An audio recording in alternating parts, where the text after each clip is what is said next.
이 시간 함께 기도 드리시면서 2024년 4월 21일 예배 드리시겠습니다. 기도하겠습니다. 사랑의 말씀 하나님 아버지 감사합니다. 저희들에게 귀한 주일을 허락하시고 온 식구 함께 모여 주님 앞에 경배와 찬양 예배를 드릴 수 계심을 감사와 영광을 드립니다. 저희들은 이렇게 예배 드릴 수 있지만 전 세계 곳곳에서는 전쟁의 탄식이 끊기지 않고 있사오니 하나님 이 땅에 자비와 긍휼을 베풀어 주옵소서. 이 땅에 전쟁이 종식이 되고 아버지 하나님 정말 난민자들이 자기의 고향과 자기의 가족들에게 돌아갈 수 있는 축복을 허락하여 주옵소서. 힘들고 어려워하는 당신의 자녀들이 있습니다. 예배를 통하여서 살아계신 하나님을 체험하며 하나님의 능력과 권능을 체험할 수 있는 예배가 되도록 인도하여 주옵소서. 예배 시간을 주님께 주관하시길 바라며 예수 그리스도를 받들어 감사드리며 기도드렸습니다. 아멘. 오늘 하나님의 말씀은 요한복음 21장 6절 한 절 되겠습니다. 함께 봉독하도록 하겠습니다. 가라사대 그물을 배 오른편에 던지라 그리하면 얻으리라 하신대 이에 던졌더니 고기가 많아 그물을 들 수 없더라. 아멘. 이런 축복이 여러분들에게 임하시기를 간절히 축원드립니다. 지난 한 주간 평안하셨어요? 정말 많은 뉴스를 우리가 듣게 되죠. 가장 큰 뉴스가 이스라엘과 하마스 전쟁이 또 이스라엘과 이란의 전쟁으로 번질 수 있다는 그런 걱정거리인 뉴스가 또 전해지고요. 그리고 아직도 우크라이나와 러시아의 전쟁은 끝나지 않은 뉴스가 계속 전해지고 있습니다. 그 뉴스를 틀면 한국의 선거, 트럼프 재판, 중국, 필리핀, 타이완의 전쟁 가능성, 전 세계의 경제 악화 등이 화제가 되고 있는데요. 정말 뉴스 대하기가 두렵습니다. 제가 어렸을 때 아버님이 저녁마다 뉴스를 보시면 왜 저렇게 뉴스만 보시나 했었습니다. 저는 연속극이나 쇼에 더 관심이 있었으니까요. 그런데 요즘에는 뉴스가 아니면 다른 것에 전혀 관심을 갖지 않는 저를 발견합니다. 아침에 일어나서 뉴스를 확인하고 또 저녁에도 11시 뉴스를 보고 잠에 듭니다. 저뿐이 아니겠죠. 급변하는 세계니까 매 순간이 궁금할 수밖에 없을 것입니다. 뉴스에 중독이 된 사람처럼 뉴스를 대하게 되죠. 요즘에는 뉴스가 워낙 빠르다 보니까 이렇다더라 저렇다더라 말할 필요가 없어요. 다들 잘 알고 계시니까요. 사실 저는 의도적으로 뉴스를 피하게 됩니다. 감당하기 힘든 뉴스가 너무도 많으니까요. 핵전쟁의 가능성, 끊임없는 전쟁 소식, 자연재해, 정치, 사기, 폭행, 살인, 물가 불안정 등 뉴스를 들을 때마다 불안한 마음을 들게 하기 때문이죠. 하지만 나 혼자 뉴스를 안 대한다고 해서 세상이 안 바뀌는 것은 아니겠죠. 여러분들은 무엇을 많이 들으세요? 좋은 뉴스 아니면 나쁜 뉴스? 아니면 비평하는 소리, 불평하는 소리? 아니면은 칭찬하는 소리, 찬양하는 소리? 여러분, 칭찬하고 행복한 소식만 듣고 살아도 짧은 삶입니다. 나쁜 소식, 누구 흉보는 소식, 비평하는 소식 귀담아 듣지 마시고 기분 나빠하며 사시지 마세요. 저를 찾아오시는 환자분들은 하나같이 아프신 분들입니다. 삶에 원망과 미움으로 가득 차 있고 불평과 상처로 가득 찬 분들입니다. 그러니 삶이 행복하지 않을 수밖에 없지요. 그래서 아프신 분들이 저를 찾습니다. 그런 얘기를 듣다 보면 정말 진이 빠집니다. 물론 도와드려야죠. 그리고 잘 들어야죠. 그러다가 교회 권사님이나 집사님이 사과 하나, 커피 한 잔, 쌍화차 한 잔 갖다 주시면요. 정말 행복한 거 있죠. 그리고 목사님 감사해요. 오늘은 정말로 행복해요. 이런 말을 해주시면 제가 정말로 제 일처럼 정말 기쁘고 감사하더라고요. 여러분은 어떠세요? 일은 죽도록 했는데 손에 남는 것이 없다. 일거리는 많아 열심히 일했는데 일이 끝나고 나면 은행 잔고가 마이너스다. 비싼 돈 들여 좋은 약을 복용했는데 병에 차도가 없다. 전문가를 만나 부부 상담도 받고 노력도 많이 했는데 가정 행복이 달라진 것 없다. 돈은 많이 벌었는데 갚아야 할 빚은 눈덩이처럼 늘어만 간다. 어때요? 공감이 가는 말인가요? 오늘도 예배 드리시면서 이 말씀을 대하시면서도 머릿속에는 걱정과 염려 그리고 좌절과 절망으로 가득하신가요? 그러시다면 정말로 부활하신 예수님을 만나세요. 저는 힘이 들수록 더 기도하게 됩니다. 그리고 힘이 들고 지칠수록 더 찬양하게 됩니다. 하나님의 말씀을 더 붙들게 되지요. 여러분, 삶이 힘들고 어려울수록 기도하십시오. 그리고 말씀을 대하십시오. 그래야 우리가 살 수 있습니다. 오늘 말씀을 통해서 꼭 도전받으시고 승리하고 기쁨을 쟁취하시는 여러분들이 되시기를 바랍니다. 오늘 본문 또한 그런 장면입니다. 지치고 절망한 장면이요. 여러분, 부활하신 예수님께서 여인들에게 나타나셨습니다. 그리고 엠마오로 가는 제자들에게 나타나셨다는 말씀을 지난 2주 동안 같이 나누었습니다. 그리고 제자들이 숨어있는 곳에도 부활하신 예수님이 나타나셨습니다. 그 자리에 없었던 도마는 제자들이 아무리 그 소식을 나누어도 믿지 못합니다. 그리고 며칠 후 다시 예수님께서 11제자들에게 나타나셔서 도마에게 내 손을 보고 내 손을 내밀어 내 옆구리에 넣어보라. 믿음 없는 자가 되지 말고 믿는 자가 되라 하십니다. 그제서야 이 의심 많은 도마는 나의 주요 나의 하나님이시니다 라고 말합니다. 그래서 예수님께서 말씀하시기를 너는 나를 본고로 믿느냐? 보지 못하고 믿는 자들은 복되도다 하십니다. 그렇습니다. 저와 여러분은 복된 사람이라고 저는 생각합니다. 그렇지 않아요? 도망갔지는 않잖아요. 믿음이 있기에 우리는 예배를 드리고 믿음이 있기에 하나님께 경배와 찬양을 드리시는 거잖아요. 그래서 저는 여러분들에게 정말로 하나님의 축복이 풍성하게 임하시기를 이 시간 다시 한번 간절히 축원드립니다. 근데 문제는요, 이렇게 제자들은 많은 걸 경험했음에도 불구하고 다시 옛날로 돌아간 것입니다. 어부 생활로 돌아간 것입니다. 그런데요, 평생 어부였던 사람들이 그물을 던졌지만 고기가 안 잡히는 거예요. 오늘 본문 시작하기 전 요한복음 21장 3절 말씀 보시겠습니다. 시몬 베드로가 나는 물고기 잡으러 가노라 하매 저희가 우리도 함께 가겠다 하고 나가서 배에 올랐으나 이 밤에 아무것도 잡지 못하였더니 얼마나 허망하겠어요. 얼마나 힘 빠지겠어요. 영어 성경에는 they caught nothing. 아무것도 못 잡았습니다. 그런데요, 그렇게 좌절된 제자들에게 예수님께서 나타나신 것입니다. 그리고 예수님께서 이 제자들과 함께 대화한 것이 오늘 본문의 내용입니다. 오늘 본문을 통해서 제자들이 한 행동 2가지를 살펴보도록 하겠습니다.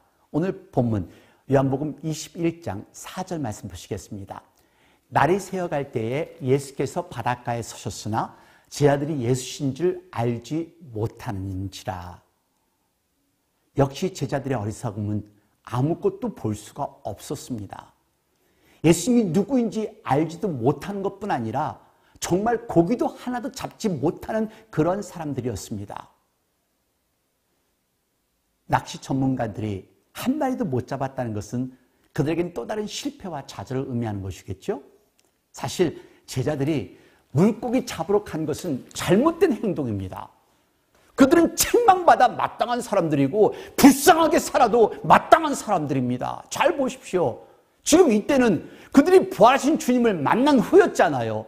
그래서 그들은 주님이 살아계시다는 사실을 알고 있었습니다. 그러나 그들은 주님께서 살아계시다는 사실을 알고 있었지만 말씀의 기초에서 그 의미를 이해하지는 못했던 것입니다. 그들은 예수님의 부활로 말미암아 슬픔이 승리의 기쁨으로 바뀌었지만 여전히 혼란 가운데 있었던 것입니다. 장래에 대한 확신할 수가 없었던 것이죠. 확신할 수 없기 때문에 안절부절하고 있었습니다. 그래서 다시 옛날의 어부로 돌아간 사람들입니다. 답답하죠. 정말로 답답한 사람들입니다. 예수님을 알았어도, 예수님의 기적을 보았어도, 부활을 목격했음에도 불구하고, 바로 예수님이 앞에 나타나심에도 불구하고 예수님이 보이지 않았던 것입니다. 다시 원점으로 돌아간 제자들의 모습, 이 모습이 우리들의 모습입니다. 하나님을 따르다 조금 힘들어지면 다시 원점으로 돌아가고, 내가 옛날로 돌아가면 돈 벌 것 같고, 내가 옛날로 돌아가면 뭔가를 이룰 수 있을 것 같다는 그 생각이 우리의 삶을 좌우합니다. 여러분, 아직도 부활하신 예수님을 못 믿어서, 아니 입으로는 말하지만 진정으로 하나님을 믿을 수 없기 때문에 세상의 밤바다에서 밤이 새도록 빈 그물을 던지는 모습은 아니신지요? 못 잡는 것도 당연하고, 좌절하고 회의에 빠지는 것도 당연하고, 배고파도 당연합니다. 여러분, 방황하지 마십시오. 세상의 밤바다에서 더 이상 낭비하시지 마십시오. 들려주어도 보여주어도 경험하여도 깨닫지 못하는 사람은 어리석은 사람들입니다. 평생을 그렇게 방황하며 살 수 있습니다. 정신 차리십시오. 밑바닥 치기 전에, 무언가를 소중한 것을 잃기 전에 정신 차리고 예수님 보십시오. 예수님 만나십시오. 그래도 이 제자들은 조금의 가능성이 있었습니다. 자, 오늘 본문 시작하는 본문 요한복음 21장 6절 말씀 보시겠습니다. 가라사대 그물을 배 오른편에 던지라, 그리하면 얻으리라 하신대 이에 던졌더니 고기가 많아 그물을 들 수 없더라. 최소한 이 제자들은 예수님께서 말씀하실 때 들었습니다. 부활하신 주님께서 말씀하신 대로 예수님께서 먼저 갈릴리에 와 계셨습니다. 그리고 그들의 실패를 보시고 그들이 깨달을 수 있는 기회를 주신 것입니다. 고기 잡는 데는 일가견이 있던 사람들이었잖아요. 하지만 자신들의 생각을 버리고 그분이 말씀한 대로 그물을 배 오른편에 던진 것입니다. 그래도 그들에게는 순종의 자세가 있었다는 것이죠. 던졌더니 고기가 많아 그물을 들 수 없더라. 할렐루야! 제자들이 순종해서 그물을 배 오른편에 던졌을 때 그들이 들 수 없을 정도로 많은 고기가 잡혔습니다. 저도 이 생각을 해봤어요. 아마 제자들은 이 사건을 통해서 예수님께서 처음 자신들을 부르실 때를 기억하게 되지 않았을까? 여러분 기억나세요? 누가복음 5장 1절에서 11절까지의 말씀이요. 예수님께서는 밤이 맞도록 수고하였지만 아무것도 잡지 못한 제자들에게 깊은 데로 가서 그물을 내리라고 하셨습니다. 이때 시몬 베드로는 그 말씀에 의지하여 그물을 내렸습니다. 그때 그물을 메운 고기가 심이 많아 2배에 잠길 정도가 되었다고 합니다. 이 사건을 경험한 시몬 베드로는 예수님의 무릎 아래 엎드려 고백합니다. 누가복음 5장 8절 말씀입니다. 시몬 베드로가 이를 보고 예수의 무릎 아래 엎드려 가로되 주여 나를 떠나소서 나는 죄인이로소이다 하니, 함께했던 시몬의 동업자였던 세베대의 아들들 곧 야고보와 요한도 심히 놀랐습니다. 이런 그들에게 주님께서는 무서워 말라, 이제 후로는 내가 사람을 취하리라 하고 말씀하셨습니다. 그래서 제 아들은 배를 육지에 두고 모든 것을 버려두고 예수님을 쫓는 제자의 삶을 살게 되었던 것입니다. 그런데 그와 똑같은 상황이 바로 이 밤에 일어난 것입니다. 이를 통해서 처음 물고기를 잡아주셨던 바로 그 사건을 기억하게 하시고 주님에 대한 믿음과 사랑을 회복하기를 원하셨던 것입니다. 순종하였더니 이루어지더라. 할 수 없었지만 그냥 듣고 행했더니 잡혔더라. 할렐루야. 여러분에게 한 분을 소개하겠습니다. 이분은 JC 메갈라이프의 박종규 회장입니다. 미국 13개주뿐만 아니라 멕시코, 홍콩 등지에 건강식품을 수출하고 있는 회사인데요. JC의 약자는 Jesus Christ라는 그런 말입니다. 박종규 회장이라기보다는 바보 장로로 더 유명합니다. 뉴욕 초대교회의 장로님이신 이 박종규 회장님에게는 유명한 일화가 있습니다. 가난한 출신에서 시작해서 부모로부터 아무것도 물려받지 못한 24세의 청년이 가족마저 남겨둔 채 미국으로 떠나 베이글 하나와 커피 한 잔으로 끼니를 때웠다고 합니다. 5년 동안 단 하루도 쉬지 않고 돈을 열심히 모았습니다. 하찮은 일도 마다하지 않고 일을 하였습니다. 박정규 장로님은 하나님의 전적인 은혜로부터 그의 성공을 이루었다고 간증을 하는데요. 그의 유명한 일화가 있습니다. 신앙생활하던 초기에 신년성의 예배에서 기도 제목이 무엇이냐고 물어본 목사님께 뉴욕 초대교회에서 가장 11조를 많이 드리는 성도가 되는 것입니다 라고 했다고 합니다. 그러자 목사님이 물었습니다. 11조 하십니까? 아니요. 물론 청중들은 폭소가 터졌죠. 11주도 안 하면서 그런 기도 제목을 내다니 라는 생각이 없겠죠. 그런 그에게 목사님이 말씀하신 겁니다. 이제까지 밀린 11조 다 내세요. 여러분, 목회자가 이런 말을 했다면 분명히 시험이 들어 교회를 떠났겠죠. 남들 같으면 시험 들 만한 상황이었지만 비우면 채우시는 하나님을 체험하게 되는 궁극적인 계기가 되었다고 합니다. 그에게는 절대 순종이 그의 신앙의 신념입니다. 하나님과 목회자 그리고 성도들에게조차도 노를 하지 않았습니다. 좋은 말이든 상처가 되는 말이든 그저 고개를 끄덕이며 다 받아주어서 바보 장로라고 불리기 시작했다는 것입니다. 교회가 갈라질 때도 끝까지 교회를 지키며 목회자를 지키는 믿음이 있었기에 동료들이 만들어낸 별명이죠. 바보 장로. 이 바보 장로님이 이런 말씀을 합니다. 제가 받은 최고의 은사가 무엇인지 아세요? 섬김의 은사입니다. 저는 못 배우고 사고나 칠 수밖에 없는 저를 이렇게 세워주셨으니 교만하려고 해도 교만할 틈이 없습니다.